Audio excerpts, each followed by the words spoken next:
kalaki guys. Yan, ganito na yung ano nila. Ganito na talaga size nila. Yan o, ganyan na yan. Yan.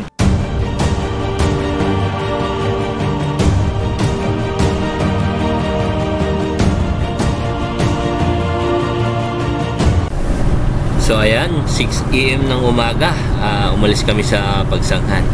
Pero kita nyo naman guys, napakasarap pagmasdan yung dagat sa umaga. Relate dito yung mga mangingisda o sa mahilig sa dagat. Ayan, napakapayapa ng tubig. So ang biyahe pala namin, papunta kami ngayon Almagro, Samar. Ayan, nagre-ready na, kasama ko si Rose. Ayan. Habang papunta kami guys, may nakikita na kami mga isda. Pero sa loob pa ito ng ilog. Pero yan, nakaka-relax. Kasama ko si Rose, si Tata, si Manny, tsaka si Tonsky. So excited na sila guys. Ayan, nagre-ready na kami niyan. I hope makarami kami. At pagdating namin doon ay salubungin kami ng maraming isda.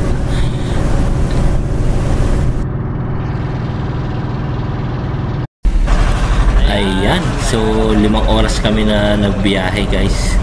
Nakarating din kami dito sa isla ng Kirikiti. Hindi ito mismo yung bayan ng Almagro, pero malapit na to. Kirikiti ang tawag sa isla na to.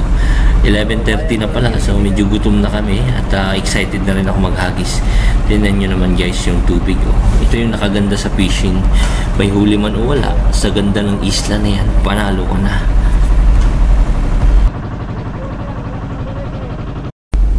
So ayan na nga guys, kita nyo naman tong isla na to, napakaganda.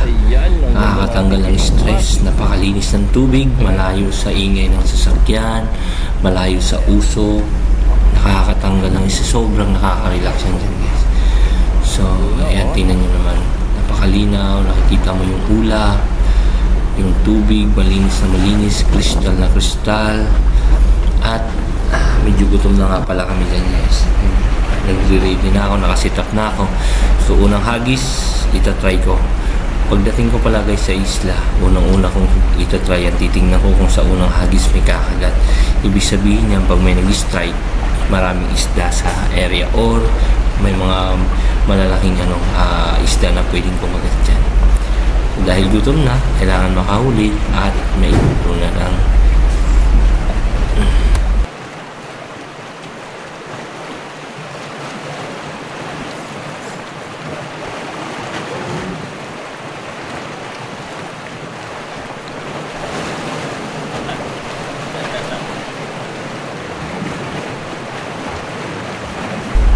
Good sign, unang kagat, lapu-lapo. So ikikip ko na yan guys dahil kailangan namin yung pangkulang.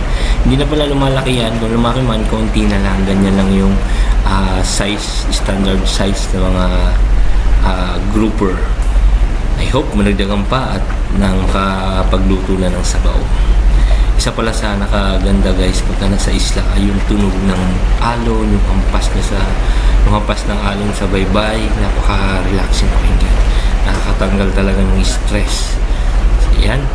Nice catch.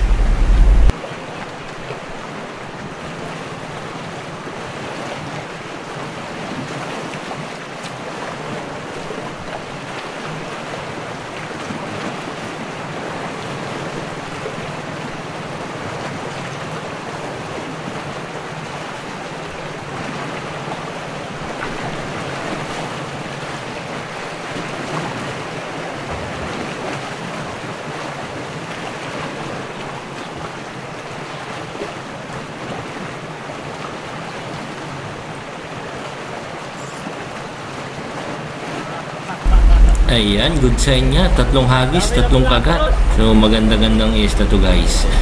Maraming isda, hindi nga lang kalakihan, pero may tatawid na yan ng aming tanghalian. Napasayaw pa ako dyan. Ayan. Grouper, hindi na lumalaki yan guys. Yan na yung size niya. Okay na rin yan. May tatawid na yung tanghalian namin dyan. Masarap na yung sabaw. Yan, good sign yun. 3 hagis, 3 isda. Abangan nyo pa yung mga susunod.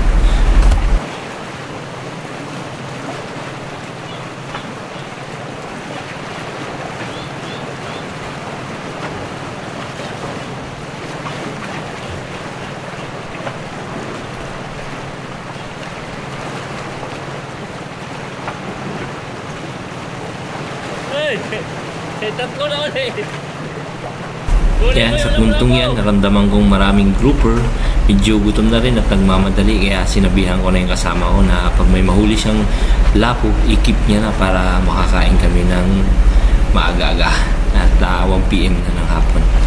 Hagis ulit at titingnan natin kung may kakagat sa pang-apat na hagis.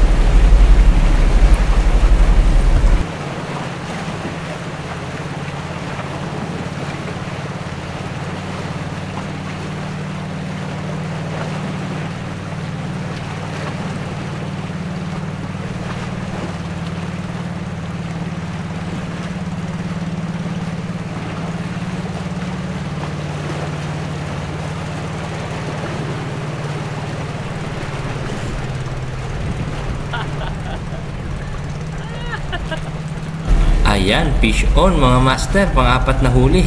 Papasayaw pa ako dyan. Alam nyo guys, iba talaga yung saya na nadudulot ng fishing. Hindi naman bago sa akin ang makapunta sa mga ganyang isla dahil mula pagkabata, iyan na talaga hilig ko. Gustong gusto ko talaga mag-fishing. Iba rin talaga yung saya na naidudulot pagka nasa dagat ako. Nakaka-relax, nakakatanggal ng stress. Buti na lang at yung asawa ko full support sa mga ginagawa ko, yun sa pagbablog ko, sa pagpipishing. Pero sa return, wala akong bisyo guys. Hindi na ako naninigarilyo, hindi ako nagiinom, hindi ko rin siya binibigyan ng sakit ng ulo para payagan niya ako lagi mag-fishing. Relate yan yung mga ibang angler na kagaya ko. So maiksi lang kaligayahan namin, makahuli man kami ng isda, maliit o malaki. Fish on, may huli o wala, basta makapag-fishing kami, sapat na sa amin yan.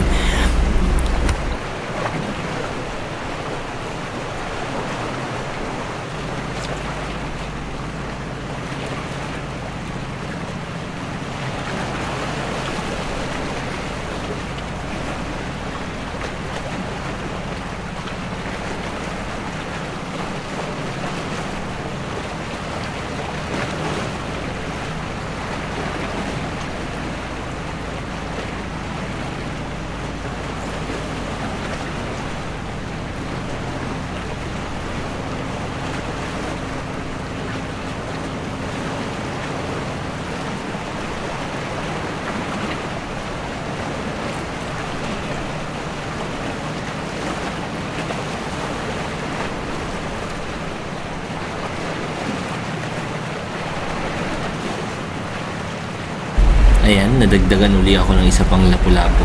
So I hope makadagdag pa at nang makasabaw na.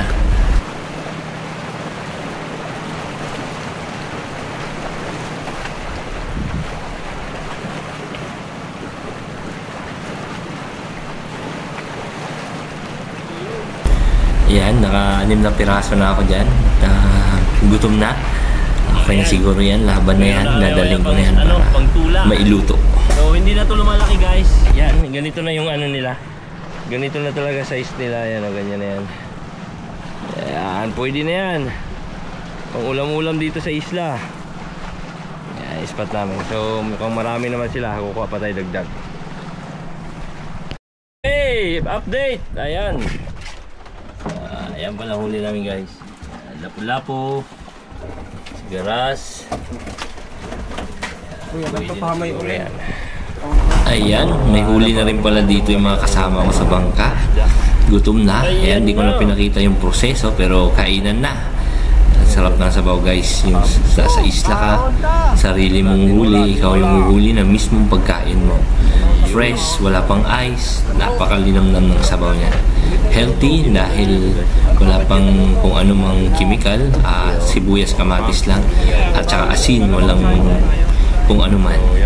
Yan, napaka-fresh, malinamnam yung sabaw at higit sa lahat, masustansya pa. Balikan ulit namin yung spot pero ayun, ang daming lapu-lapu. Ano money boy? Ayun na.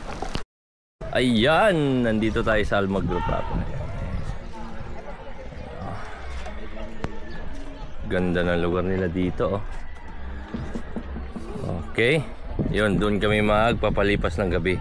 Yan yung Parula. So time check, 5:05 na ng hapon. So nagpaalam tayo dyan. Nagpaalam kami kanina sa barangay na ano kami dyan, magpi-fishing. So ayan, Yan, para safe tayo. At paano alam nila na may mag-fishing dyan ngayong gabi. Ayan. So ayan guys, green light, green light. Nagpailaw kami sa ilalim ng tubig. Ayan, nagpailaw na rin kami dyan sa ilalim ng dagat. Green light siya. Lumalapit yung mga maliliit na microorganism dyan. Tapos maliliit na isda hanggang sa pumunta na yung mga predator fish. Yun yung ibibingwitin namin. So abangan namin yun mamaya. I hope makahuli kami ng magaganda-gandang size. Namin mamaya kung may isda.